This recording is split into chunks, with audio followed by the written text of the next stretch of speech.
Hi, I'm Dan Danford. We're doing another episode of Money Made Easy for DadsDivorce.com.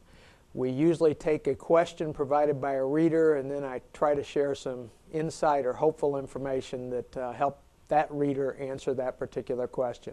The one we got today is pretty common.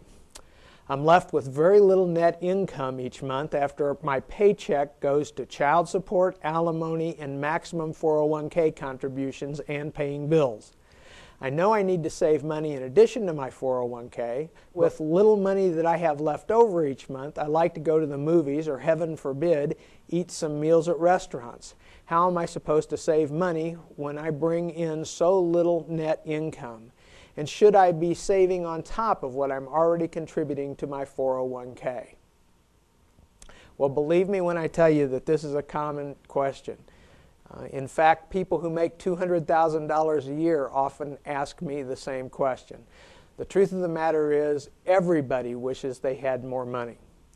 Studies have been done on this topic, and it doesn't make any difference whether somebody's making $25,000 a year, $75,000 a year, or $200,000 a year. The typical response is everybody would be a little bit happier if they made about 10% more. So you see, your situation isn't that uncommon. It is interesting, though, that in America today, low income often correlates with age. And if you have a family, if you have children, typically you're probably pretty young. And if you're pretty young with children, that explains how the money goes. And before long, you just understand that there's a cycle there. And it's young people who usually don't have much. But there is hope. Because the other part of that is, in the typical life cycle in America, income rises as you stay in your job. As you get more experience and more responsibility, your income goes up, and that's where the solution lies. So the fact that you don't have much money today, not surprising. But the fact that you want to save money and that you want to also entertain and do some things that you enjoy doing, not uncommon either. Here are a couple of suggestions that may help your situation. First of all is make your savings automatic. Whether it's $25 or $50 or $100 a month, have it come out of your paycheck before you take home money. It's a big problem if you have the money. If you're like me, if you have money in your pocket, you'll spend it. I find sometimes that if I have a bunch of money in my pocket, I'm the most generous guy around. Big tips, I see things that I want and I buy them to take home to my wife or children or whatever. It's just if the money's there, it has a way of disappearing.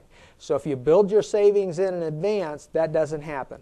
If you build your savings in advance, you get used to living on less money and everything works out fine. The first thing I do in savings, it sounds like you're doing the right things with your 401k and maximizing your contributions there. I'll defer to Dave Ramsey on this. And one of the first things that Dave Ramsey says is that you should accumulate an emergency reserve fund. And his suggestion is $1,000. Now, that may be easier for some people than others. But the one thing I will say is that $1,000 in the bank gives you some freedom that you don't have if you don't have the money. I can remember when we had a young family and the washing machine would die or something to go out on the car and you'd scramble around because you didn't have enough money to take care of it. But then later, when we had an emergency reserve, there was almost sort of a feeling of pride that, hey, I've got the money. I can take care of it now. We can go on from here. So I encourage the Dave Ramsey approach. Put some money in savings, accumulate a small emergency reserve, and that'll give you some flexibility when tough times hit. And then the third thing that I would say is let your savings plan grow with your income. Like I said earlier, our income tends to go up as we get older, as we gain more experience, as our responsibilities grow in whatever job we have, we tend to make more money. So maybe things are tight now and you don't get to do as much as you'd like to, but when you get that next raise, let's just pretend for a second that you get a $100 a month raise. Okay? Well, take 50 of it and put it into your savings plan and then enjoy the other 50. You know, like you said, go out to dinner, go to the show, buy something that you'd like to have. But every time that happens to you in your life, every time your income grows, or every time you get a nice bonus, or every time a windfall comes your way, get used to the notion of spending part of it and saving part of it. And if you'll just do that, then your savings will grow over time.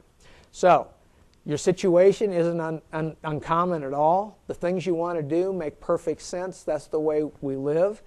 But the fact that you're asking the question, should you save more, is an excellent sign. If you're concerned about it, then you're on the right road.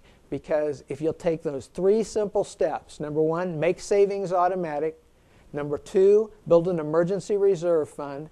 And number 3, learn to save something out of every pay increase you get, then your savings will grow and you'll accomplish the things you want to accomplish.